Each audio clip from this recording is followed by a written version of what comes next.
Well, hello everyone, and welcome back to the General Eclectic podcast with Rod Dreher. I'm your host, Kale Zelden, and this is we're getting ready here for episode number 7. Rod, you are looking cold, my friend. What is going on? It's very cold down here in Baton Rouge.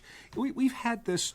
I'll take the scarf off because I don't want to frighten our viewers. But we've had the ice storm down here, and it has been insane. I mean, we woke up the other morning with branches cracking and falling off the trees in the backyard, transformers blowing up in the neighborhood. It has been epic, but not as bad as they've had it in Texas.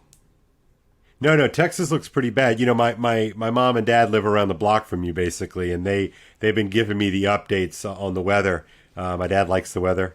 He likes to talk about the weather. And anyway, it really does sound like y'all are getting slammed pretty good with the. Is this a polar vortex situation, or what's going on?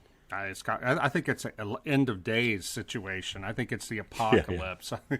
Well, that's what people expect you and me to say, Rod. So let's just go with it. Let's just go with it. But seriously, it is. You know how we're just not prepared down here for this kind of weather. I mean, this is just an ordinary winter day. Probably for you guys up north, but down here, good Lord. And but the good thing about it is we've had a run out of. But you're right. But luckily I bought another half quart of firewood before all this hit, and so we have been sitting by the fire, drinking hot tea, and just enjoying it. I had a birthday the other day, and it was awesome. Wait, you had a birthday the other day? I did. You did too. We have the same birthday. Well, we both had birthdays. Yeah, go figure. Sure.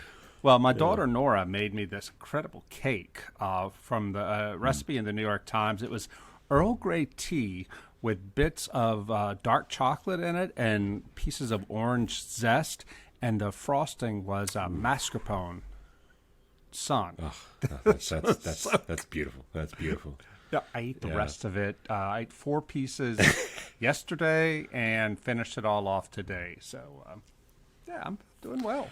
Well, this is good. This is good. Yeah. You should. It's your birthday, right? And as we march 1 year closer to our destiny here, you might as well mark it with a lovely cake from Nora. So one of these days, I'm gonna have to sneak on down and get a little bit of the cake that Nora's making for you. But my kids did a nice job with me too. They made a chocolate cake with a cream filling and a ganache. Chocolate ganache icing on top. I think they got it from Chip and Joanna Gaines, the Magnolia cookbook. Yeah. It was good stuff. So, but she's into that. So was it a racist cake?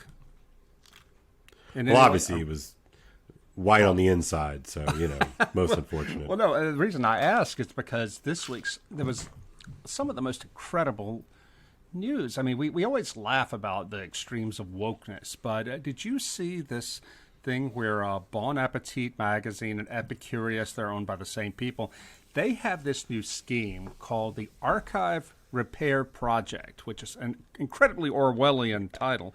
But they are. I think you need to say that one more time. It's called what project? The Archive Repair Project. Now, why are their archives of recipes broken? Why are they broken?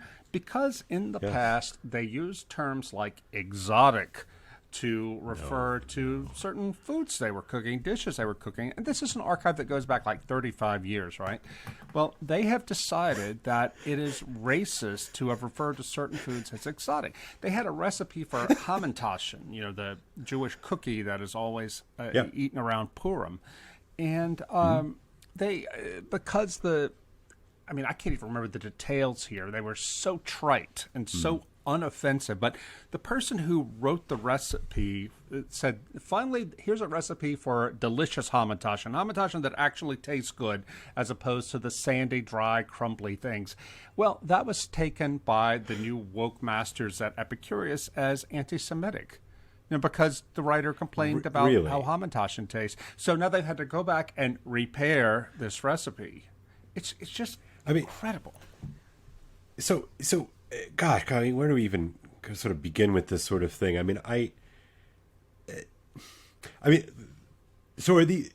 What if you have a copy of the book? The edition of the magazine that came out in 1985 or whatever.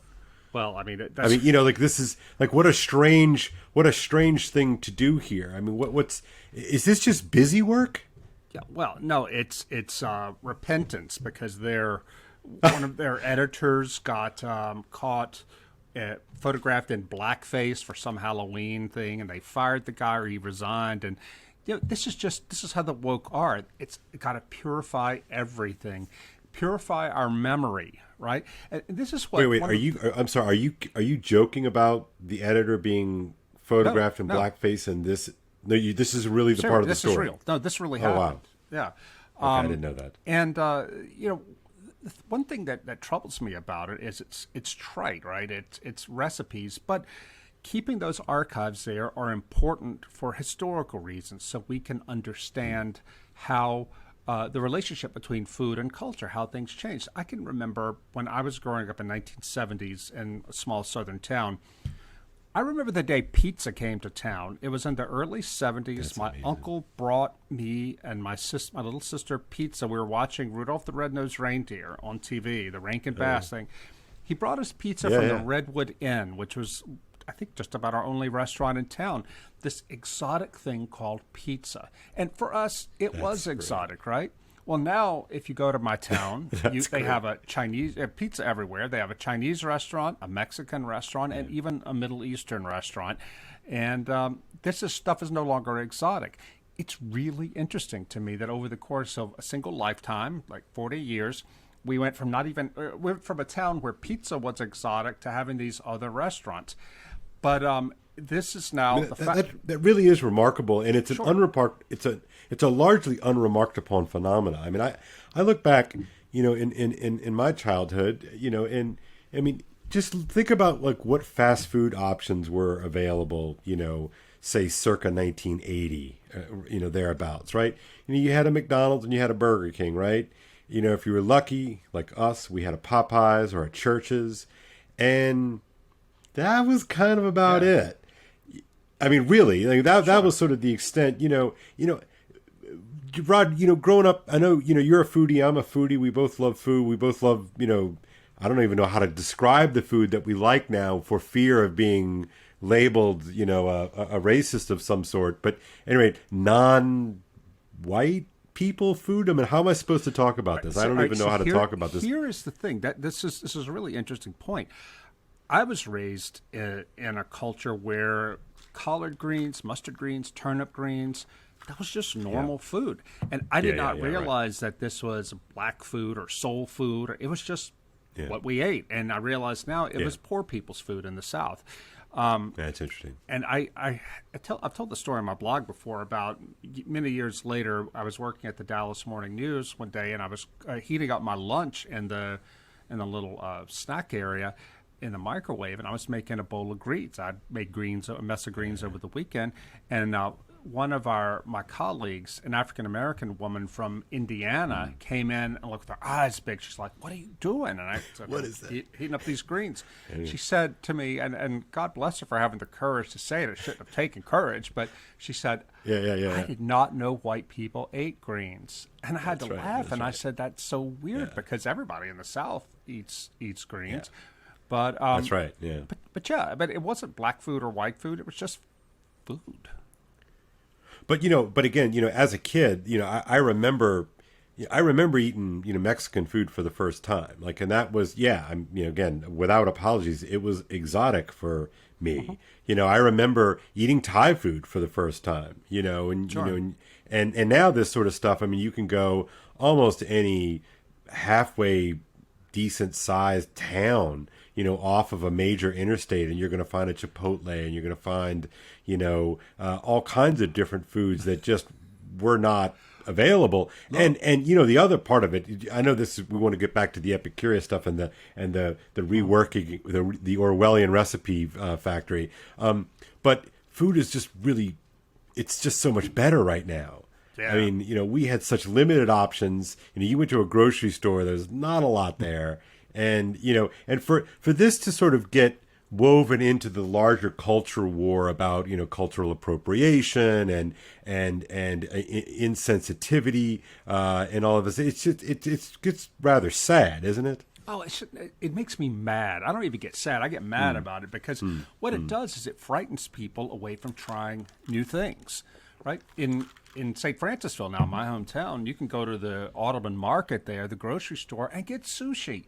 That was bait when I was growing up, but now it's there, and it's still exotic for that town. And there's nothing wrong with it, with considering it to be something exotic. But what in New York City, where these magazines are produced, you can get everything. Nothing is exotic in New York City, and God bless New York City for that. But they are producing a magazine for this country, and and in order to induce people or entice people to try different foods, sometimes you have to acknowledge, this is exotic, but give it a try anyway.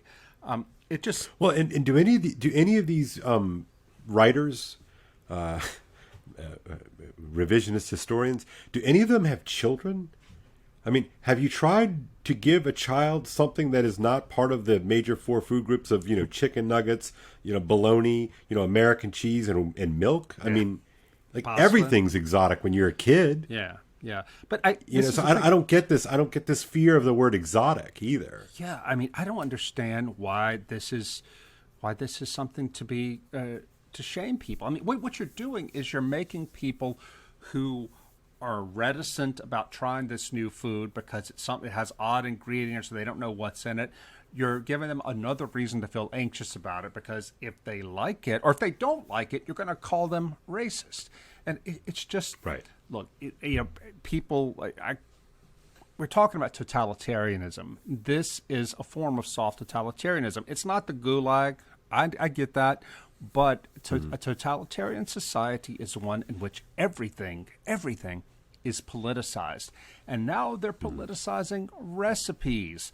And to the extent that they're going back and doing this Winston Smith thing of revising the archives to fit 2021 standards. People forget that Winston Smith's job in the Ministry of Information in 1984 was to go back and revise the newspapers of the past and the archives to fit the political line today. So where does it stop with these recipes? Are they going to constantly have to update them to fit whatever the woke standard is in 2023? It's nuts. Well, in the the sort of the classic internet meme joke is, there's the picture of Stalin and his three henchmen, and then the next picture is there's just two henchmen, and then the next picture there's just one henchman, and then in the last picture it's just Stalin, and he's there, by himself, and that's funny, right? Insofar as we can all look at that and say that's nuts, that's crazy, that's rewriting history.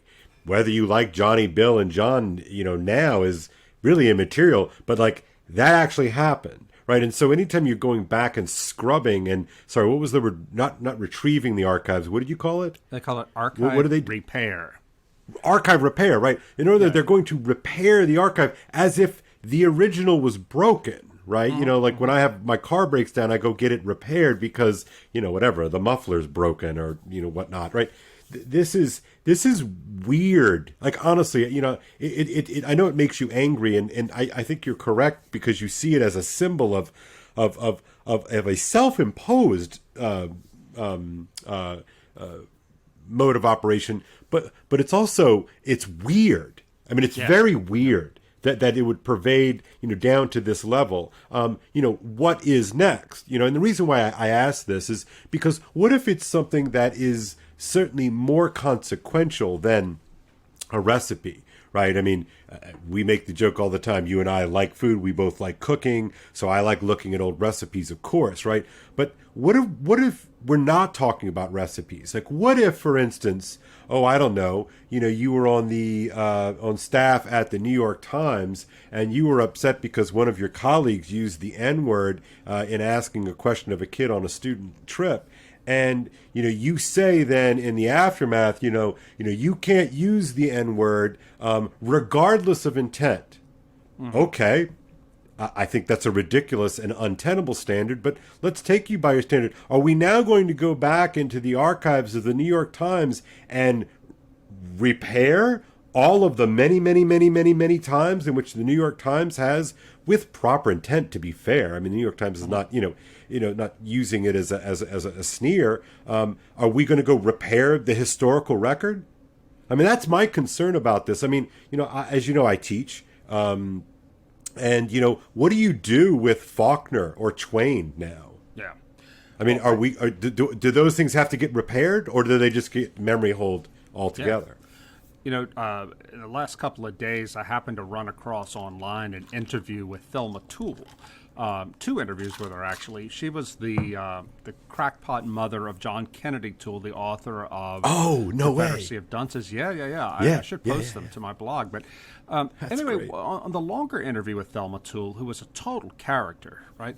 And she died decades ago, but she was an old lady when the book finally got published. But I was showing my wife today the longer interview with her. They're talking to her. She lives in the Marigny neighborhood of New Orleans. She was so politically incorrect. And, I mean, she was actually racist. She was talking about the Dagos in New Orleans. But that's right. I mean, it was racist, no doubt about it. Yeah. But this is important. I was showing it to my wife, and I said, this woman, the way she's a white woman, and the way she was talking about her time in New Orleans in the early 20th century and mid 20th century, that is there. As ugly as it is to our ears, we need to hear that so we can understand the times. And I think about this a lot, and this may have come up in another one of our shows, but I think it actually came up in our first show when we were talking about why are progressives so scared of actually making progress, and if you grew up as we did in the aftermath of Jim Crow South and the aftermath of integration and all of that, it was nothing for you and me to walk in and experience a level of casual racism that would just utterly shock a young person in 2021. I mean, utterly shocking. And even as a kid, like I was enculturated enough in the sort of the new, racial détente to understand that, those people that would use, the N-word and the various other, racial slurs against black people or Chinese people or Italian, I mean, who you name it, Jews, everything. Even though I'm Jewish by descent. It was just pretty all over the place, especially, amongst the, your older aunts and uncles and friends and acquaintances. And, it's a good thing, that is just not the case anymore. That we've made genuine, that's repair, right? In a funny sort of way. But I worry that people are so hyper-focused on, the cultural appropriation or the cultural insensitivity of calling a recipe exotic or ethnic, right? That's another sort of trigger in that world. That we run the risk of losing focus on, what has played out. Yeah. Well, I mean, one of the things, the examples in the Epicurus Bon Appetit thing was they changed the name of a recipe in their archive from Asian noodle salad to like cold rice noodle salad or something. And because I said it's racist to call it Asian, this generally Asian, and we know what it means by Asian. It has fish sauce in it and maybe has some ingredients that you see in Asian food. But ginger and... Yeah. But what if this is some sort of fusion recipe that somebody made up, and it's not specific to any particular food culture in Asia? What are they going to do then? Why? Who cares? A guy on my blog said that he was in Korea and was given like American pizza, they called it, and it was a Hot Pocket with ketchup on it. But he wasn't offended. That's great. I mean, it's just... you have to... No, go ahead. I was going to say, you have to be really well educated to be offended by stuff like that. Yeah. Well, and by well educated, of course, I know you're putting those in scare quotes. Like, you have to really be kind of warped, frankly. This this is the reworking of a natural and healthy psyche, frankly. And I think it touches on a larger issue about culture and cultural appropriation, that gets bandied about quite a bit. And, if you know any kind of history, right, if you can stretch your historical lens to go back further than, 50 years or 100 years or even 400 years, you know that ultimately all culture is appropriation. Yeah. Right. I mean, what is, go to the Middle East, for instance, and like, what's the difference between, Syrian cuisine and, Palestinian cuisine and Israeli cuisine? Like, not a lot, and even you think about Italian cuisine, and what is the one thing that most people associate with Italian cuisine? Well, it's like red sauce, right? It's marinara, but marinara wasn't a thing until about 150 years ago, right? I mean, so it's, and frankly, as someone from New Orleans, whenever I see, two things happen up here in Rhode Island when I see Cajun, a Cajun chicken sandwich or something like that. I chuckle because it's typically not very good, but I'm proud. Like, that's so great. Like, they understand that the best food in the world comes right in South Louisiana, and so the fact that they're going to stick it on a menu on a food truck, in Rhode Island, like, that's pretty exciting. I'm glad they're doing it. Yeah. Well, I mean, and it's interesting too to think about how Mexican food now in the U.S. is completely mainstream, but it wasn't the case in mid-century and later. It was still something pretty exotic.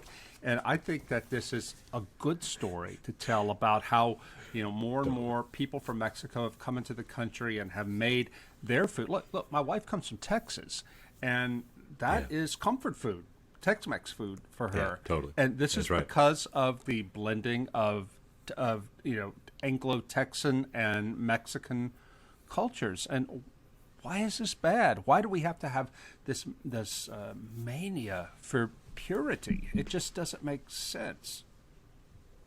Well, what do you think is at the heart of this mania, this kind of movement to be critical about, quote unquote, critical about everything? I mean, what do you think of the larger currents here, Ron? I think I've been reading lately, and maybe we'll want to talk about this, about Gnosticism, the ancient Christian heresy that is manifesting itself in some really weird ways in our culture today. And one of the things the ancient Gnostics believed was that the material world was bad. It was suffused with evil, and we couldn't escape that evil. And so they would go from this sort of go from being libertines to complete Puritans because they couldn't be at home in the material world. I think, honestly, that this mania, this insanity about food and food being impure because of the way we describe it, and I think it is a manifestation of a kind of modern Gnosticism, of an inability of these people to be comfortable with the material world. God, it's interesting. I come at Gnosticism a couple of different ways. I mean, the root of it is sort of like knowing, right? Like gnosis, like this sort of secret knowing. But at its core, you're right. There's a sort of a deep suspicion of the material realm, and that the material realm is forever making impure the spirit, right? Right. The spirit realm, and I wonder. We've heard a lot of people talk about critical race and critical social justice theory and all this as a kind of neo-religion or something like that, and I do think there's something to it. But I wonder how much folks know about this sort of these various Gnostic movements. That they were not just they were full-blown competitor religions, actually. Especially, I was rereading Augustine's Confessions with my students earlier this past fall in October, and people know, of course, Saint Augustine as the great saint and bishop and theologian of the early church. But what very few people or many people seem to forget is that he was a high-ranking member of another church before he converted to Christianity. He was part of the Church of Manichae, which is a sort of a specific but fairly typical expression of this sort of Gnostic religion. And like you said, it's a, flesh bad, spirit good. And so there's I think it's important for us, and maybe you can open this up a little bit for us, Rod, is why did you call it a heresy? Why is Gnosticism a Christian heresy? Well, I believe it was Saint Irenaeus in the, was he 3rd or 4th century? Anyway, I think maybe 3rd. Yeah. Anyway, Saint Irenaeus was the main one who fought back against Gnosticism. It emerged in Christian circles, and the way the Gnosticism in the early church manifested itself was, this hatred of the material world. And for Christians, God made the world good, and we are not simply redeemed in our spirits, but we are redeemed in our flesh too. And at the end of time, all of creation, all of material creation is going to be redeemed by God. But this is the thing they had to fight against, the early church fathers, against this idea that the flesh was evil. It's fallen, but God created it good. And this is, and by the incarnation of Christ, that is our signal that the flesh is good. And I think it's tied in. I think it's tied in with questions and heresies of Christology, right? It's always the question, like, well, what is Jesus, right? Is Jesus an idea? Is he a pure God? Is he just a man? Is he all of these things? And you can see how the reason why, how you answer, his question to Peter, who do you say that I am, right? And Peter says, you're the Son of God, and therefore how we answer that question has implications as to how we treat the flesh, how we treat the spirit, how we treat this world, like what it is we're made for. And it seems to be very difficult for we Christians, and really all of us, because whether you are a professing Christian or not, if you are listening to this podcast, chances are, and this is a footnote to Tom Holland's Dominion, chances are that you are shaped and formed by a fundamentally Christian worldview.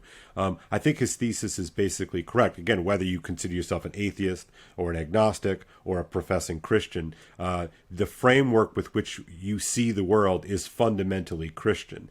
And so, our moralities, right, and certainly this is true of our various political camps and stripes, our moralities are all ultimately informed by Christianity, because where we sort of fall in the history of ideas and thoughts, right? And so even the sort of the adopted moralities of a neo-Marxist in 2021, without Christianity, Marxism is not possible. Yeah, but Marxism itself is a form of political Gnosticism. Of course. Because according to the Gnostics, this is very generally, evil is pervasive in the world, in the material world. Only the elect who have received a special gnosis, a special form of knowledge, can lead us out of this pit. And they believe that there will be ultimately a final victory over this evil. Well, for the Marxists, they were total philosophical materialists, but their Gnosticism expressed itself in fighting capitalism. Capitalism was the source of evil in the world, and if the people who had the special Marxist gnosis could come, and they were the communists, they were the vanguard, this is in Lenin's teaching, the vanguard of the proletariat, the elect who were able to spread the gnosis to the masses, then the masses, there would be this final showdown between good and evil, and then the world would be, everyone would be living in paradise. This is something that, there's always the problem with utopian projects, right? This idea that all the things that are wrong with the world today can be fixed if we just get ourselves separate and live by this knowledge that's been given to us. This is something that, go ahead. Yeah, I'm struck as you're saying this. It's like it always again circles back to this question. Well, what is evil? Like, what is the source of the discord? What is the source of the disease? Right? And in the Marxist framework, of course, it's the bourgeoisie, sort of keeping back the proletariat. But the question is always in that system, it's externalized, right? And so. The temptation, I think, for Gnosticism is the temptation to disassociate yourself from evil, right? Mm-hmm. And I think what Christians are always struggle to maintain is really what you of course know this because of your latest book, Live Not by Lies, which is a riff on Solzhenitsyn, right? And Solzhenitsyn does not give us an easy out. And because he's being a good Christian, right? I mean, basically, the evil is not something out there. The evil is something in me that I have to work out and extricate and overcome, right? And by externalizing evil, Gnostics are able to, I don't know, skirt something is fundamental and essential. Sure. Like, it's not going to go away. Well, and these utopian projects always do this. Well, critical race theory is Gnostic because it locates evil in white supremacy and whiteness. Right. And if we can only get rid of white supremacy and whiteness, then we'll be living in paradise. Transgenderism, that is deeply, deeply Gnostic. And it won't surprise you that the creators of... Because the body is evil. The body is evil. Right. We have to make the body conform to what the spirit wants.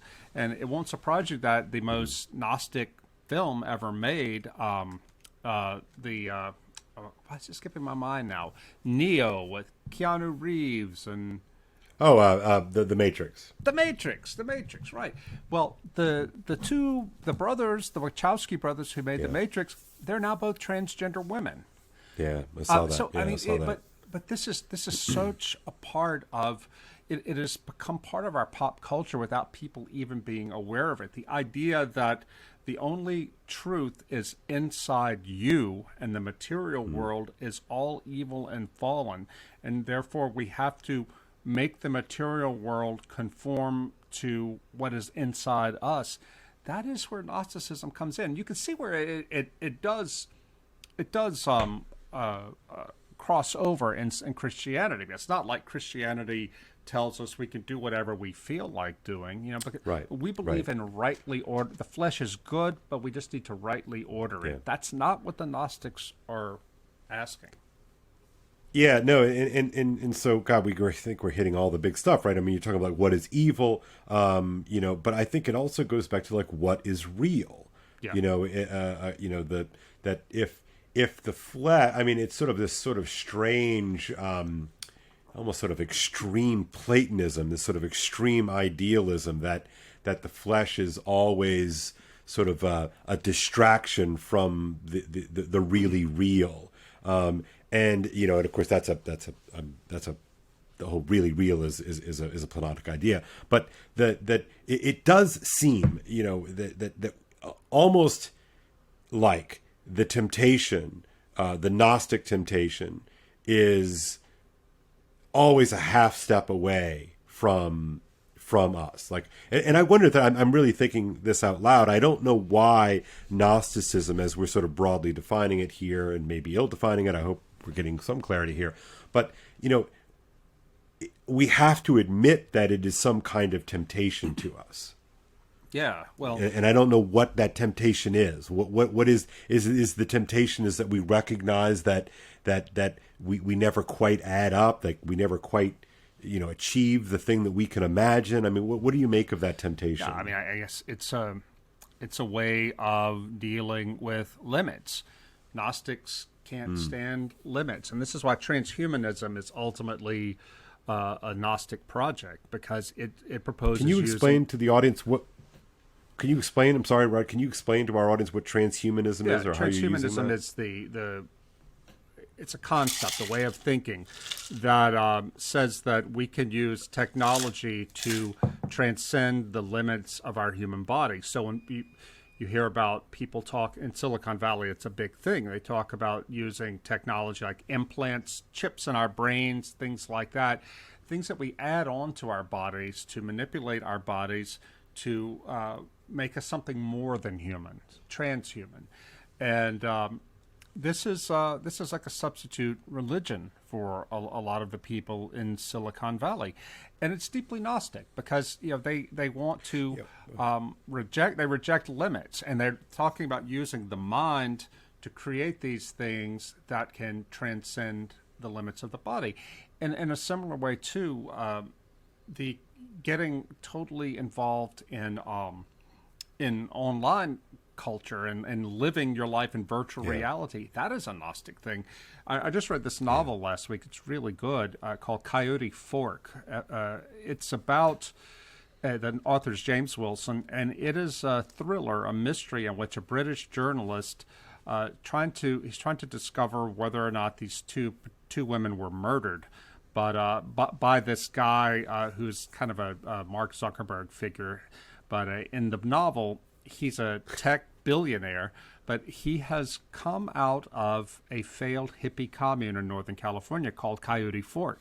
And the sense of the novel seems to be that that a lot of these techno-utopian dreams, whether it's Global Village, it's called in the novel, it's Facebook, right?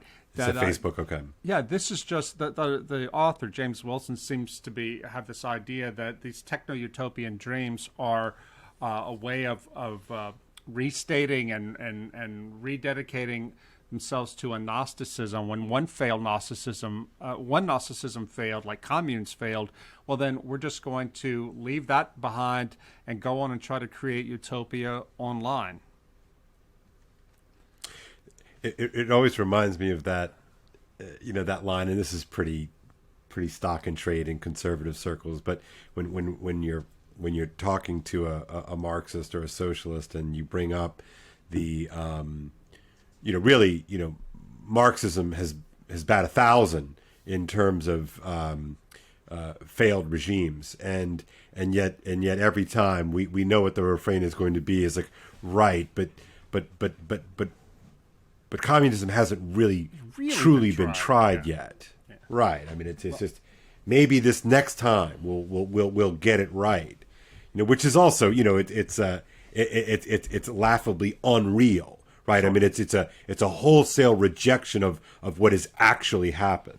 Yeah, and communism failed in large part, maybe mostly because it involved a rejection of human limits, of inherent limits in nature. But interestingly enough, I don't know if you saw this essay by the Thomist philosopher Edward Feser on his website, Catholic World Report, republished it too. He was talking about political Gnosticism in our time and how all this wokeness is just a manifestation of Gnosticism. But he also said that QAnon is right-wing Gnosticism. This idea that there is...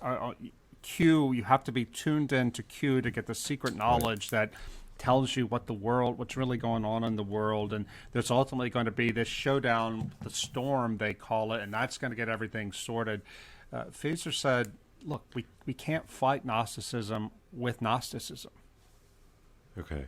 I mean, it's unreal. So what, that's interesting. Yeah, no, I and that's why, if you go down that particular rabbit hole, you can really see how, everything that happens, you can twist it in such a way to say, see, but, and see what it really means, and it's sort of this constant game, and I wonder if our inability to live in mystery is in part to blame for our sort of our neo-Gnosticisms that we are toiling under right now. Yeah, that's a really good point. I mean, one of the things I like about Eastern Orthodoxy is its comfort with mystery, and it's saying there's some things that we're just not going to know. They are beyond our ability as human beings to know. But this is something very deep in the West. In Dante's in his Commedia in the Inferno, he goes down and he sees Odysseus, Ulysses, and he is in hell because he led his men beyond the edge of the earth, beyond where they were supposed to go. And he's in hell because he's a false counselor, because he told them, and this is all of Dante's conception, right? Because he told them they wanted to go home to their families, but Ulysses told them that, oh, come on, men, be brave. We have to go get knowledge. Knowledge will be the thing that makes us heroic. Yeah, he inflames them. Yeah, he inflames their passions, their passions to know beyond their limits. Yeah. Right, and I think that there's something really interesting there. There's a great old book came out in the 90s called Forbidden Knowledge by a literary critic named Roger Shattuck. He's dead now, but he takes on, not from a religious point of view, but he takes on the idea of is there some knowledge that is rightly forbidden to us? Interesting. Yeah, and but are there things What does he say? I'm just curious. Yeah, well, he says that there are, actually, and he has a whole chapter on Marquis de Sade, for example, and about how some of the things de Sade wrote were really, really, they're incredibly troubling because they're filthy, but there should there be, says Shattuck, some knowledge that just should be kept from people. And he also talks about, I think he quotes W.H. Auden on this, about the atomic bomb. This is knowledge that we aren't capable of handling. It exists now, but so many people in our culture today, and this is a very old Western thing, but especially today when we seem to feel like there are no limits to what we know, we think that the idea of there being limits on knowledge is something evil. I've thought about and almost like we're given up. This is sort of right out of Descartes. that we can be masters and possessors of nature because nature is fundamentally malleable to our will, and yet here we are.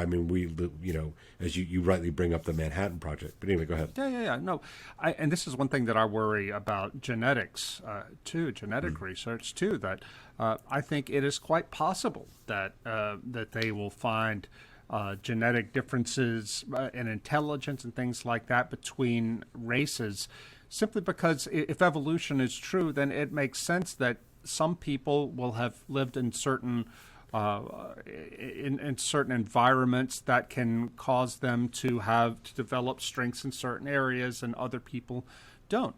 I think the problem is that if we're in a post-Christian environment where we no longer believe that all people are equal before God and have equal dignity because they're made in the imago Dei, then this kind of knowledge is going to be something that we can't handle, that will be used to persecute people who don't, for whatever reason, whatever the genetic scale that the ruling class sets up, those who don't match it will be persecuted. Yeah, we've seen this. It seems that every horror, certainly the horrors that we lived through in the 20th century, always go down to a willingness on the part of people in power to override the mystery of the Imago Dei. Yeah. Right. You can't exterminate millions of Jews in gas chambers if you actually adhere to that fundamental axiom that all of us are made in the image and likeness of God. You have to get rid of that, right? And so you look at the propaganda, of course, and it's always, Jews are not really humans, Jews are apes, right? And then that's the way that you have to sort of attack. And gays and Slavs and of course, gypsies, right.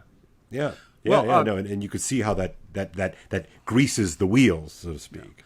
Well, Christine Rosen, this writer Christine Rosen, wrote this really interesting book about 20 years ago talking about eugenics in America in the late 19th and early 20th century. It was a big thing here, and all the progressive people, the most scientifically adept people, and the wealthiest people, wealthy industrialists, everybody was all for eugenics. And even the churches, the progressive Protestant churches, were for it.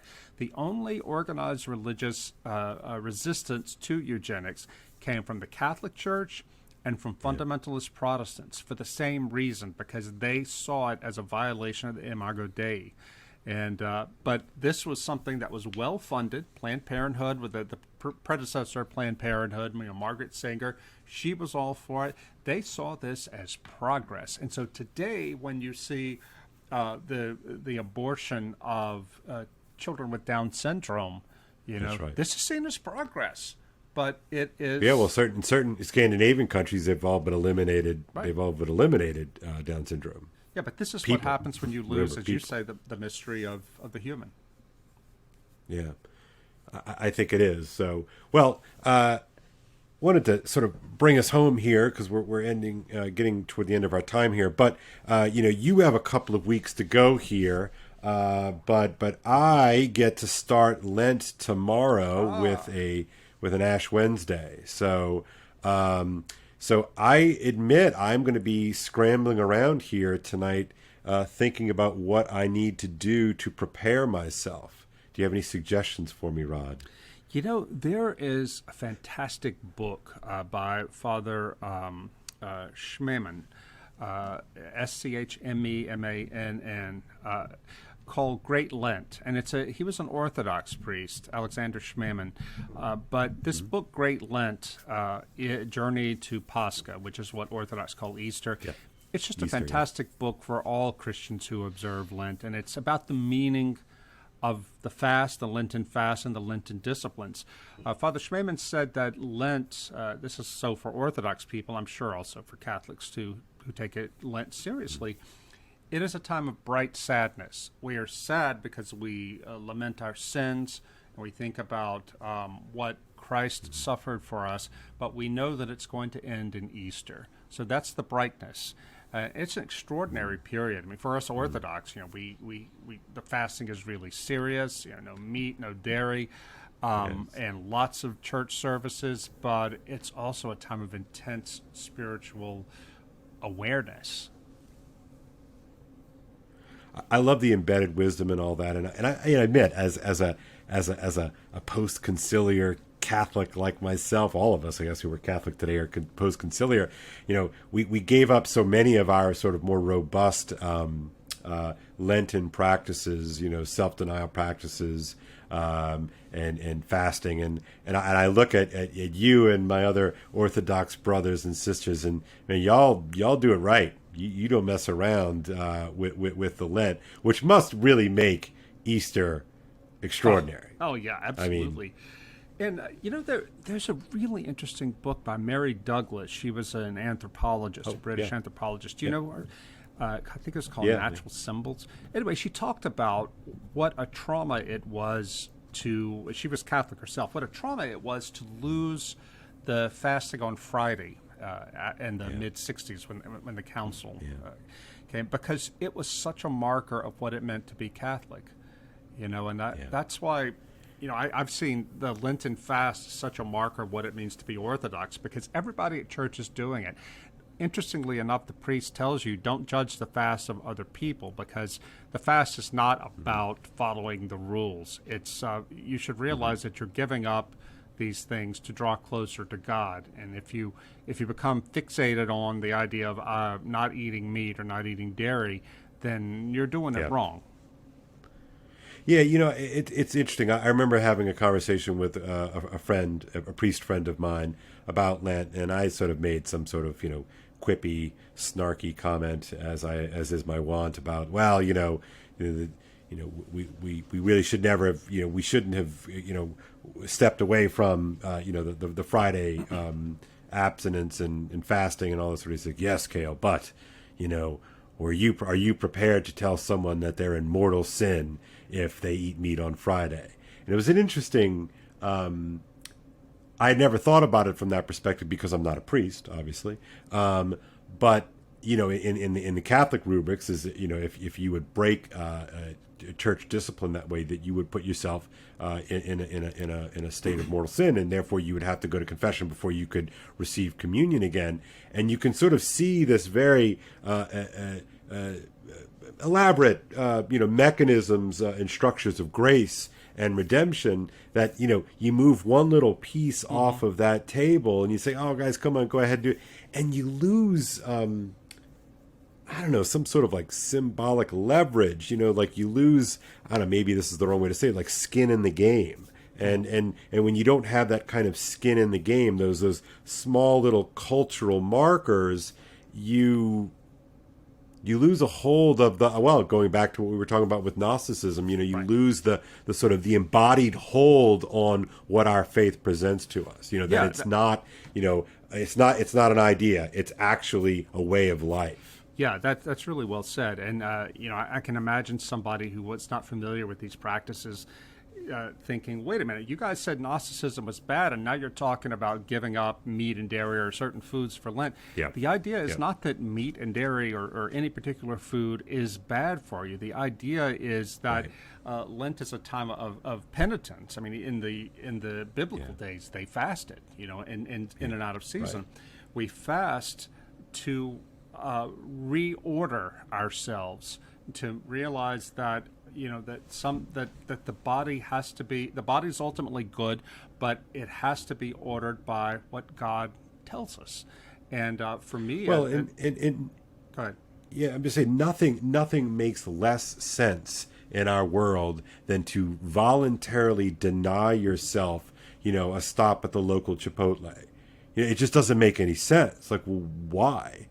Right? And it's like, well, it's right there. Like, just do it. Like, aren't you excited? And we've lost, like, well, what does that give you, right? I mean, like, when you learn that you can actually deny the flesh, it's a kind of a superpower. If you really engage in it in the spirit of that self-denial. It's, you're the slave if you can't say no to the thing. Right. So, dairy or meat or whatever, however it is, what's driving what? Are you in charge, or is the cupcake in charge of you? Right. It's the passions. And this is what the Christian life is about. It's about overcoming the passions and submitting them all to God. And this was in Dante's Commedia. This is what the whole journey to God for the pilgrim Dante was about. It's about reordering passions, to live righteously. And so Lent is a special time for that. And it's a very difficult time. But as you say, on Pascha, on Easter, after in Orthodox churches, you go to your service, and service starts just before midnight. And so it really doesn't finish until around 2 a.m. Then everybody is there partying till almost daylight. And it's very special. This year, Kale, I'm going to be at Pascha, not with my family in my home parish, but I'll be in Budapest. Oh, yeah, nice. I'm going. When do you leave for that, Rod? Early April. So we'll be doing continuing our podcast, but I will be I'll be doing it with the Magyars in Magyar land. Man, that's actually excellent. That's going to be fantastic. I'm looking forward to the stories of that for sure. So. Yeah. All right. Well, Rod, like I said, you got a couple of weeks to get yourself geared up for Lent. I go tomorrow morning, bright and early. We start off, and we'll see how it goes. So, but anyway, everybody, thank you for joining me and Rod for episode number 7 of the General Eclectic, and I'm going to let Rod bring us out. Yeah, as Uncle Bubba says, don't get nothing on you. And happy Mardi Gras, Take Kale. care. Happy Mardi Gras. Today is Mardi Gras. We're recording this. There's no carnival in New Orleans this week because of COVID and because of the cold. But it's Professor Longhair lives in your heart, Kale. I know it. I can tell it. My heart. Oh, yeah, indeed. All right. Cheers, brother. Be well. All right.